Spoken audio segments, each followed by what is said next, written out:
Einstein equation of photo electric emission में क्या बताया था आइंस्टाइन ने कि हम जो एनर्जी दे रहे हैं ना बाहर से फोटॉन्स के पैकेट की फॉर्म में, वो एनर्जी आ रही है मेटल सरफेस के ऊपर।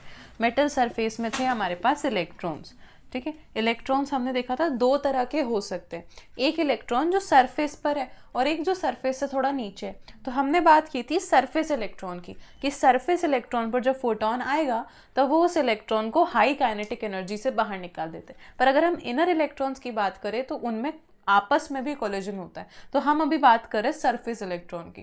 तो जब भी किसी सरफेस इलेक्ट्रॉन को एनर्जी जाएगी तो वो इलेक्ट्रॉन क्या करेगा, सबसे पहले तो वो किसी भी एनर्जी पे नहीं निकलेगा।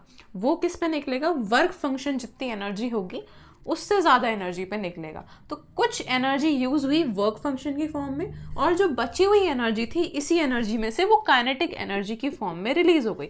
मतलब जितनी भी एनर्जी है वो यही एनर्जी है, मतलब यही एनर्जी वर्क फंक्शन के फॉर्म में भी यूज हुई है और यही एनर्जी काइनेटिक एनर्जी के फॉर्म में भी रिलीज हुई है।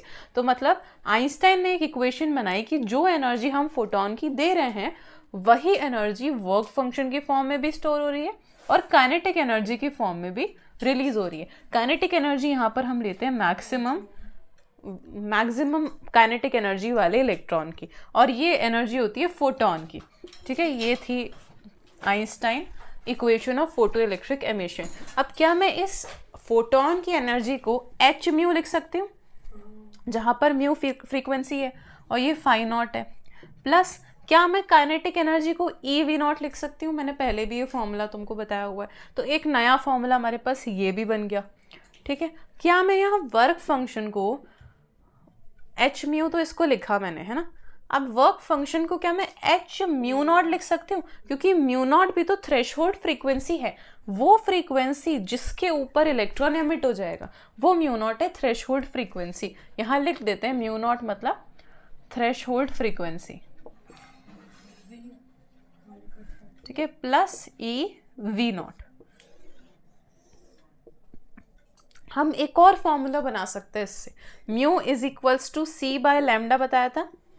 क्या इधर म्यू को पुट कर सकते हैं, H C by lambda equals to H C by lambda not, ठीक है, plus E V not. Speed of light तो सेम ही रहेगी, सी प्लैंक कांस्टेंट भी कांस्टेंट है ना, 6.6 इंटू 10⁻⁻34। ये हमारी एक और इक्वेशन बन गई, ठीक है।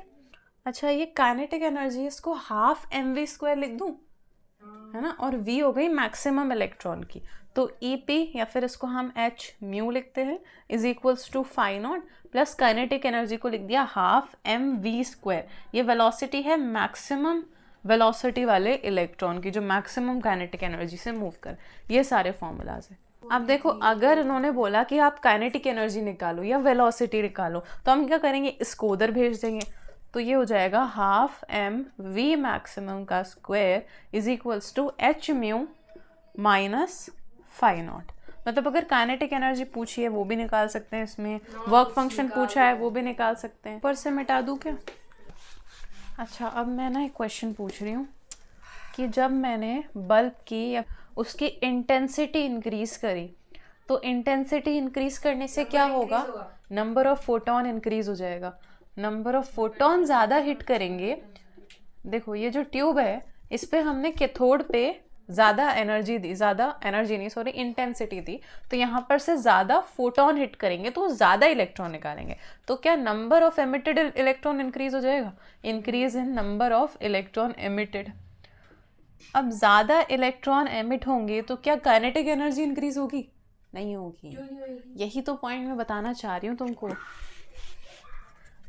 कि इंटेंसिटी तो इंक्रीज होगी, नंबर ऑफ फोटॉन भी इंक्रीज होंगे, नंबर ऑफ इलेक्ट्रॉन भी इंक्रीज होंगे, पर काइनेटिक एनर्जी इंक्रीज नहीं होगी। चाहो तो ना तुम ऐसे काइनेटिक एनर्जी इंक्रीज लिख के काट दो ताकि याद रहे। हम अगले पॉइंट में लिखेंगे डिक्रीज भी नहीं होगी, काइनेटिक एनर्जी कांस्टेंट रहेगी।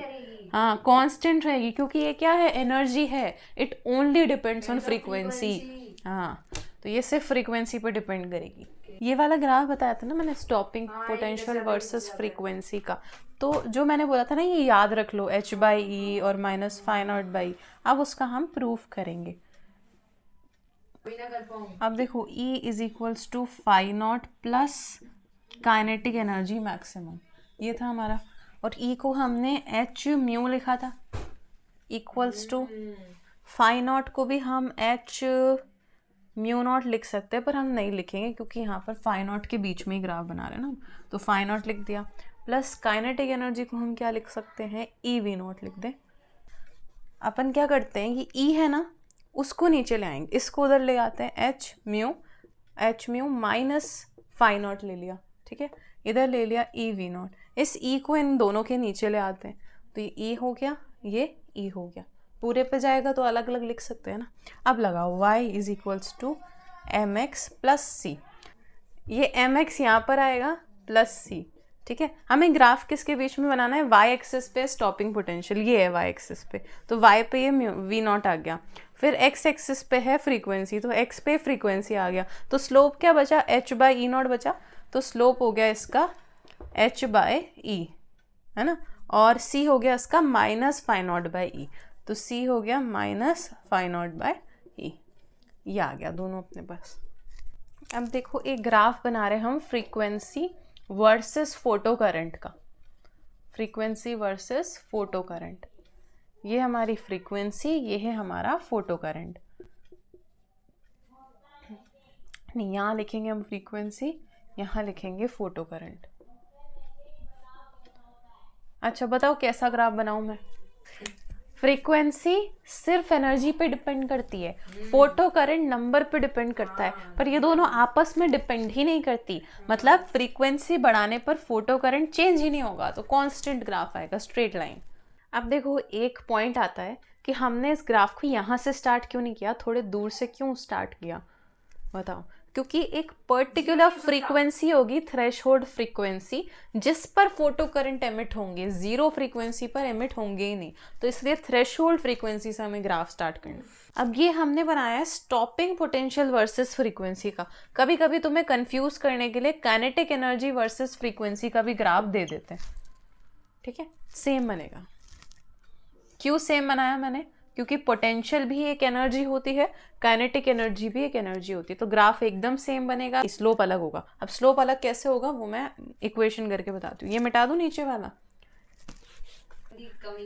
E is equals to phi not plus kinetic energy. अब देखो म्यू वर्सेस काइनेटिक एनर्जी, तो H को मैंने H म्यू लिख दिया, E को सॉरी, और phi not plus kinetic energy, y axis पे क्या है, काइनेटिक एनर्जी, तो उसको इधर ले आते हैं, तो h mu minus phi not is equals to kinetic energy, तो ये y is equals to x axis पे ये, तो एम एक्स प्लस सी, तो x मतलब म्यू हो गया, तो m कितना हुआ h, तो इस ग्राफ के लिए स्लोप क्या हो गया, h हो गया, और इस ग्राफ के लिए इंटरसेप्ट हो गया माइनस फाई नॉट, तो c हो गया माइनस फाई नॉट, ठीक है। तो ग्राफ एकदम सेम बनेगा पर स्लोप और इंटरसेप्ट चेंज हो जाएगा। स्टॉपिंग पोटेंशियल वर्सेस इंटेंसिटी का बताओ क्या ग्राफ बनेगा, यहाँ हमने ली है इंटेंसिटी, फ्रीक्वेंसी पे करती है, एक नंबर पे डिपेंड करती है, यहाँ हो गया स्टॉपिंग पोटेंशियल, तो देखो हाँ ये एनर्जी या फिर फ्रीक्वेंसी पे डिपेंड करेगा और इंटेंसिटी नंबर पे डिपेंड करेगा, मतलब मैं कितनी भी इंटेंसिटी बढ़ा दूँ उससे फोटोन पे फ़र्क नहीं पड़ेगा, मतलब जब तक मैंने थ्रेशहोल्ड पोटेंशियल नहीं दिया है, वी नॉट नहीं दिया है, और मैं कितना भी बल्ब ले लूँ, 100 वोल्ट 1000 वोल्ट का भी बल्ब क्यों ना ले लूँ, अगर थ्रेशहोल्ड पोटेंशियल जितना पोटेंशियल डेवलप नहीं हो पाया है तो इलेक्ट्रॉन नहीं निकलेगा। मतलब हम जो ग्राफ स्टार्ट करेंगे वो कुछ ऊपर से स्टार्ट करेंगे, थ्रेशहोल्ड पोटेंशियल वी नॉट से, और कितनी भी इंटेंसिटी बढ़ाएंगे हम उतना ही फिक्स पोटेंशियल होगा, ऐसा, ठीक है। अब देखो करंट वर्सेस टाइम का ग्राफ कैसे बनेगा, जब हमने इस ट्यूब में यहाँ पर लाइट डाली, फोटॉन्स डाले, तो यहाँ से जो इलेक्ट्रॉन निकलते हैं ना उनको बहुत कम टाइम लगता है, 10⁻⁻⁹ सेकेंड जितना टाइम लगता है, जो कि बहुत ही ज़्यादा कम है, ठीक है। तो जैसे ही हम इन पे फोटोन डालते हैं कुछ थ्रेशहोल्ड पोटेंशियल से ऊपर का, तो इनिशियली करंट बढ़ेगा, ठीक है, इनिशियली करंट बढ़ेगा और बहुत कम टाइम में ज़्यादा करंट बढ़ेगा, क्योंकि टाइम तो बहुत कम है, बहुत कम टाइम में ज़्यादा करंट बढ़ेगा, पर एक टाइम बाद हमने देखा था करंट सैचुरेट हो जाएगा, तो एक टाइम के बाद फिर करंट टाइम बढ़ने पर नहीं बढ़ेगा क्योंकि सारे इलेक्ट्रॉन्स यहाँ पर पहुँच चुके हैं, तो करंट नहीं बढ़ेगा। तो ये ग्राफ बनेगा करंट वर्सेस टाइम का। अच्छा, पहले हम लिख देते हैं कि जो हम बात कर रहे थे कि लाइट है, फोटोन, लाइट जो है वो पार्टिकल नेचर भी शो करती है, वेव नेचर भी शो करती है। अभी फोटो इलेक्ट्रिक इफेक्ट में हमने पार्टिकल नेचर देखा है क्योंकि लाइट फोटोन की तरह एमिट हो रही थी, फोटोन की तरह एक इलेक्ट्रॉन पे जाती थी फिर उस इलेक्ट्रॉन को इजेक्ट कर रही थी। पर लाइट के वेव नेचर भी होते हैं, जो हम वेव ऑप्टिक्स पढ़ेंगे उसमें हम सारे लाइट के जो फिनोमेना है वेव वाले वो पढ़ेंगे।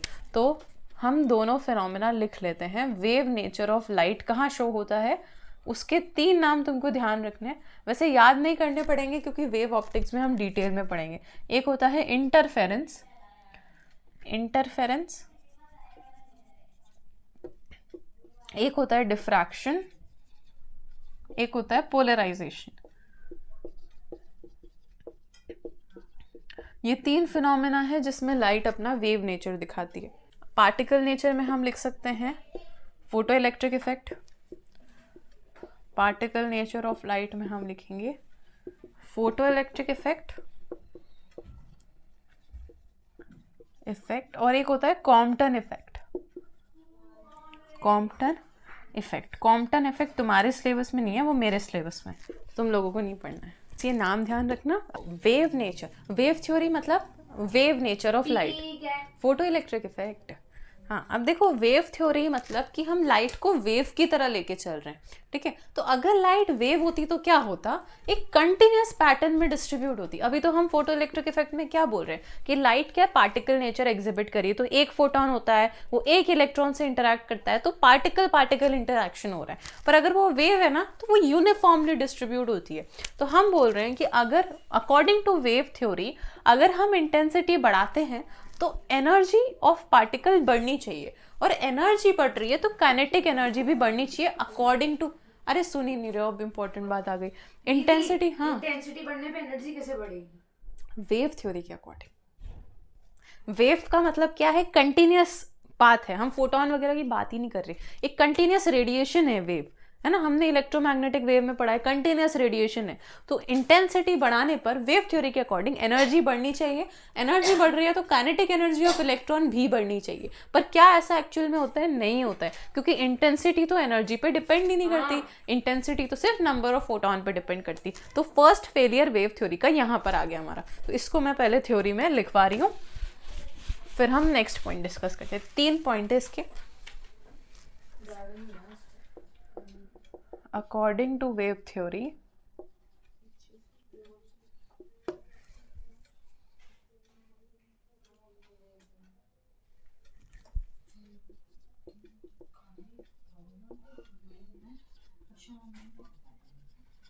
तो ये सब एक दूसरे से निकले हैं, ये याद कर लो।